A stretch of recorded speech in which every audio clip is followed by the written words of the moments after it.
2 niños desaparecieron de una cabaña remota sin dejar rastro. Los equipos de búsqueda no encontraron nada. Todos temieron lo peor hasta que 2 años después salieron vivos del bosque. Pero fue lo que dijeron lo que dejó atónitos a todos. Aseguraban que una criatura gigante y peluda los crió, los protegió y los quiso como a una madre. Era principios de junio, en lo profundo de las montañas de la Columbia Británica. Una familia de Vancouver había conducido hasta allí para pasar el fin de semana largo en una cabaña remota cerca de un lago. Sin vecinos en kilómetros a la redonda, solo árboles altos, cielos tranquilos y el canto de los colimbos a lo lejos. Eran 6, una pareja de unos 40 años, 2 adolescentes y sus sobrinos, de tan solo 6 y 4 años. Los niños habían sido traídos para que descansaran de la vida urbana. El sábado por la mañana, los adultos preparaban la comida en el interior. Los mayores estaban preparando sus aparejos de pesca en el muelle. Los 2 pequeños jugaban en un pequeño patio cercado en la parte trasera, a la vista de la ventana de la cocina. Luego desaparecieron. Ni gritos, ni crujidos, ni ruidos, solo silencio. La tía salió para llamarlos a almorzar y vio que el patio estaba vacío. La puerta seguía cerrada. No había señales de entrada forzada ni de que hubieran excavado bajo la cerca. No se escondían. No estaban en ninguna parte. La ansiedad se apoderó de ellos rápidamente. La familia registró cada rincón de la propiedad, detrás del cobertizo, debajo de la cabaña, junto al lago. Después de 45 minutos, llamaron a la RCMP. Al atardecer, una docena de oficiales estaban en el lugar.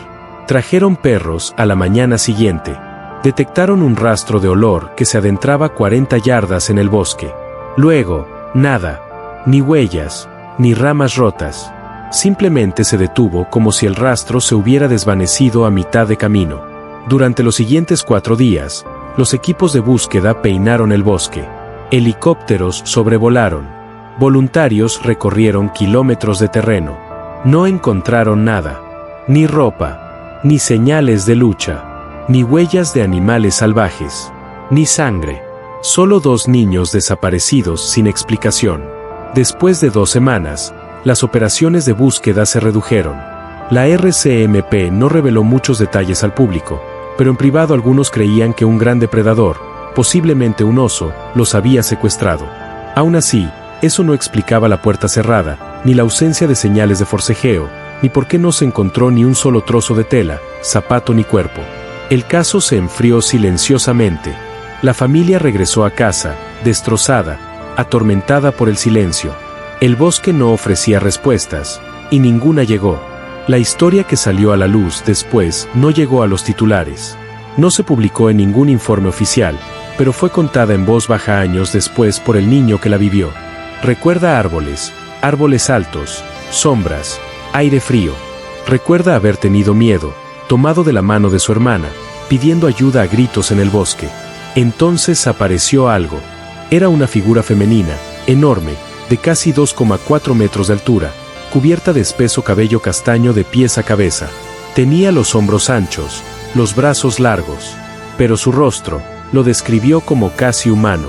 Ojos muy separados, nariz chata y boca cerrada. No habló, pero los miró sin apartar la mirada. La criatura se arrodilló lentamente. No embistió, no gruñó, solo miró a los niños, ladeó la cabeza y extendió la mano. Dijo que estaban congelados. No porque diera miedo, sino porque no se sentía como una amenaza. Tocó la mejilla de la niña con suavidad, luego la levantó, cargó también al niño, se dio la vuelta y echó a andar. No gritaron, no lucharon. De alguna manera comprendieron que no se los llevaban. Los estaban rescatando. Los llevó a lo profundo del bosque durante horas, tal vez más. El niño dijo que era difícil leer el tiempo entre esos árboles. Todo parecía igual. Finalmente, llegaron a lo que parecía una guarida natural.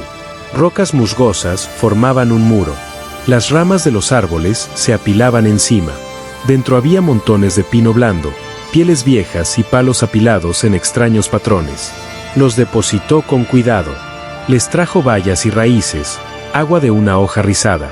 Emitía zumbidos bajos, profundos y suaves, como una nana. Por la noche, se acurrucaba a su alrededor para calentarse.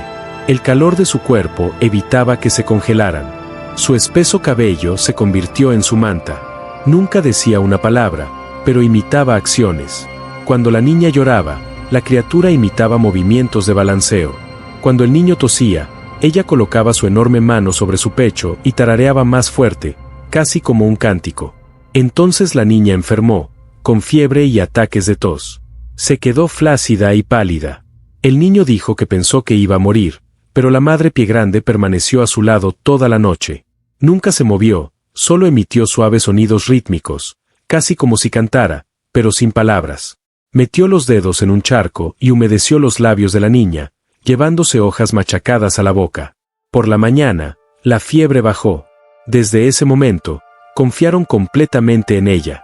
Les trajo comida, les enseñó dónde encontrar agua, cómo evitar serpientes e insectos, cómo guardar silencio cuando los fuertes gruñidos provenían de lo profundo de los árboles por la noche.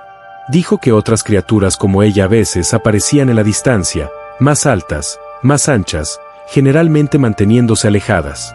Pero esta se quedó con ellos siempre. No solo los mantenía con vida, ella los estaba criando. Habían pasado 2 años completos, sin nuevas pistas, ni rastro de los niños. La familia había dejado de hablar con los medios.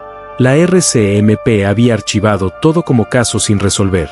La vida había seguido adelante, pero no realmente. No había cierre, solo silencio. Entonces, una mañana, un cazador llamó al destacamento local. Estaba caminando en una zona remota cerca de Clearwater, Columbia Británica, tierra boscosa agreste por la que la gente rara vez pasaba. Había estado rastreando alces cuando vio movimientos cerca de un arroyo. 2 figuras, pequeñas, sucias, vestidas con lo que parecía ropa vieja y destrozada, el pelo enmarañado, la piel pálida y arañada. No corrieron. Simplemente se quedaron allí mirándolo. Pensó que podrían ser salvajes o abandonados. Entonces el mayor habló, dijo su nombre. Coincidió con el archivo de hace 2 años.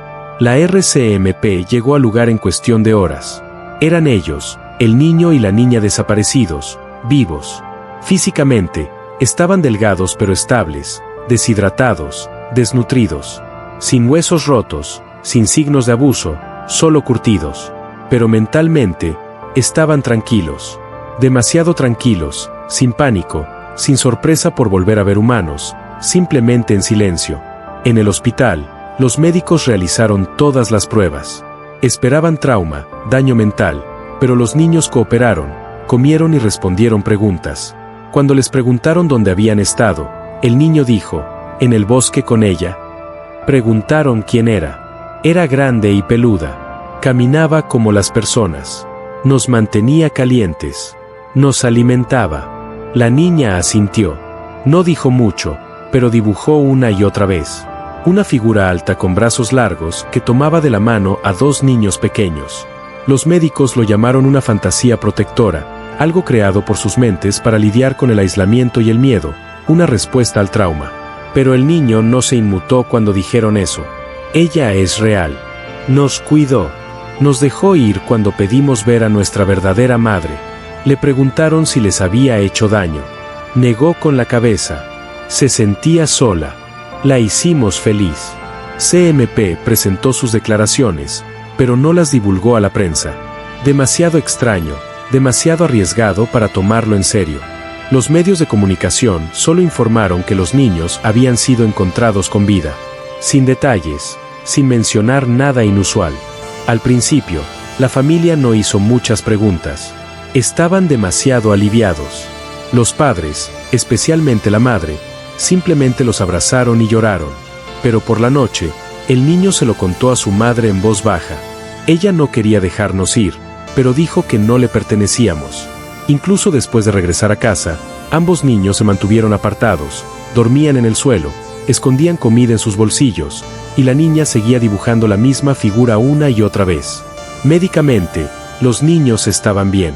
Sin infecciones, sin huesos rotos, sin signos importantes de desnutrición a largo plazo, un poco bajo de peso, algunas cicatrices. Eso era todo. Pero emocionalmente, algo había cambiado. La niña dejó de hablar. Durante semanas, asentía, seguía instrucciones, comía, dormía y tomaba la mano de su madre, pero no hablaba. En cambio, Dibujaba todo el día, todos los días. Los dibujos siempre eran los mismos. Una figura alta, de hombros anchos y brazos largos, de pie junto a dos niños pequeños, a veces frente a una cueva, a veces bajo los árboles, a veces con una mano apoyada en la cabeza de uno de ellos. Nunca le puso garras, nunca lo asustó. Siempre tenía ojos amables. El niño hablaba más, pero solo con la familia. Cuando le preguntaban qué había pasado, decía con calma: ella nos cuidó. Eso era todo. No teníamos miedo. Vinieron terapeutas, psicólogos infantiles, trabajadores sociales, todos querían ayudar. La mayoría decía lo mismo. Los niños habían creado una fantasía de cuidador para sobrellevar el trauma. Se habían conectado con la idea de una figura protectora, quizá inspirada en animales o en su propia imaginación. Era común en casos aislados. Pero los hermanos no cambiaron su historia. Ni una sola vez. Con el paso de los años, sin importar quién preguntara ni cuántas veces, la descripción seguía siendo la misma. La madre se mostraba agradecida, pero cautelosa. El padre decía muy poco. No sabía qué creer. La familia dejó de hablar con los medios. Demasiadas preguntas, demasiadas miradas extrañas de los vecinos. Con el tiempo, las cosas se calmaron. La niña finalmente volvió a hablar, aunque en voz baja. El niño regresó a la escuela, pero se mantuvo casi solo. De adolescentes, eran diferentes, tranquilos, observadores, no les interesaban las fiestas ni las multitudes. Les gustaba el senderismo, los largos paseos por el bosque, el silencio. Cuando la niña tenía 14 años, una consejera escolar volvió a preguntar por la criatura. Ella simplemente dijo: era real. No daba miedo. Era triste. Y volvió a dibujar la misma figura alta, ahora con la cabeza ligeramente ladeada y los ojos cerrados. Pasaron los años. El niño, ahora un hombre, no se quedó en la ciudad. Después de la universidad, se formó en silvicultura, trabajó como guardabosques en el norte, en territorio remoto, en las montañas. Nunca dio entrevistas, nunca contó su historia públicamente, pero guardaba una carpeta. Dentro había dibujos antiguos, los primeros bocetos de su hermana y un pequeño mapa marcado con tinta roja. Cuando un amigo le preguntó una vez por qué eligió una vida tan solitaria, dijo: porque hay alguien ahí fuera a quien le debo todo. Tenía 28 años, un hombre tranquilo que trabajaba como guardabosques en el norte, asignado a la misma región donde todo empezó. Nunca hablaba de ello con sus compañeros, nunca mencionaba quién era en realidad, pero nunca lo olvidaba. Una mañana de septiembre, solicitó unos días libres, le dijo a su supervisor que necesitaba tiempo libre, empacó ligero, algo de fruta seca, cecina, un cuaderno y algunos dibujos impresos. Sus hermanas de años atrás, no le dijo a nadie a dónde iba, simplemente siguió un viejo sendero de memoria, adentrándose en las montañas, más allá de donde los equipos de búsqueda alguna vez miraban. 3 días después, encontró el arroyo. No había cambiado mucho. Seguía siendo poco profundo, seguía tranquilo. Se sentó y esperó. Cada mañana colocaba algo cerca del agua. Un pequeño montón de bayas, un trozo de papel doblado, un sencillo juguete que había tallado en madera, los dejaba y se marchaba. No oyó nada la primera noche, nada la segunda. Pero la tercera noche, justo antes del anochecer, lo oyó. Pasos pesados, lentos, mesurados, ramas meciéndose. El bosque a su alrededor quedó en un silencio sepulcral. Ni pájaros ni viento. Entonces los árboles se movieron. Vio la silueta, alta, ancha, aún cubierta de pelo oscuro, de pie justo al otro lado del claro. No se acercó. Simplemente se quedó allí, observándolo. Entonces llegó el sonido que recordaba más que nada. Un zumbido bajo. No amenazante, no fuerte, igual que antes. Como una madre tarareando una nana. No se movió. Simplemente se arrodilló, bajó la cabeza y susurró: Namas, sin respuesta. Pero ella no se fue de inmediato. Permaneció allí, parcialmente oculta por los árboles el tiempo suficiente para que él supiera que no era un sueño. Nunca intentó perseguirla, nunca se acercó. Permaneció arrodillado, no por miedo, sino por respeto. Después de 1 minuto, su figura cambió de nuevo, luego retrocedió lentamente hacia los árboles. Desapareció, pero él sabía que era ella. Permaneció allí hasta la mañana. Cuando regresó al lugar donde había dejado su última ofrenda, Algo nuevo estaba allí. Era pequeña, del tamaño de la palma de su mano, una figura tejida con hilos, finas enredaderas y lo que parecían hebras de pelo de animal. La forma era inconfundible, una figura alta con dos más pequeñas a su lado. No la había hecho una niña, ni era algo que se encontrara en tiendas de recuerdos. Era suya, un mensaje. Ella también lo recordaba. La tomó con cuidado, la envolvió en tela y la guardó en su mochila. Nunca volvió a ese arroyo, pero no le hizo falta. Y antes de que ella desapareciera de nuevo, dejó atrás algo que demostraría que la historia nunca fue solo un mito. Salió de aquel bosque sin nada más que su mochila y una figura hecha a mano envuelta en tela. Era pequeña, solo hilos, piel y cordel, pero decía más que cualquier palabra. Una figura alta, dos más pequeñas a su lado. Nadie le enseñó a hacerlo. Nadie le mostró lo que significaba, pero ella lo sabía. Y se la dejó. Esa fue su despedida. Nunca hizo público lo sucedido. Nunca intentó demostrar nada porque no lo necesitaba. Ella no era un monstruo. Era una madre. Encontró a dos niños perdidos en un bosque frío e indiferente y eligió amarlos, alimentarlos, cargarlos, y con el tiempo los dejó ir. Eso no fue instinto. Eso fue algo más profundo. La gente dice que lo salvaje es cruel, que a la naturaleza no le importa. Pero tal vez a veces sí. Tal vez no se trate de pruebas, leyendas o avistamientos. Tal vez se trate de los actos silenciosos de amor que ocurren donde nadie mira. Nunca la volvió a ver, pero la lleva consigo cada vez que se sube a los árboles. No como una criatura a la que temer, sino como familia. Y esa es la historia.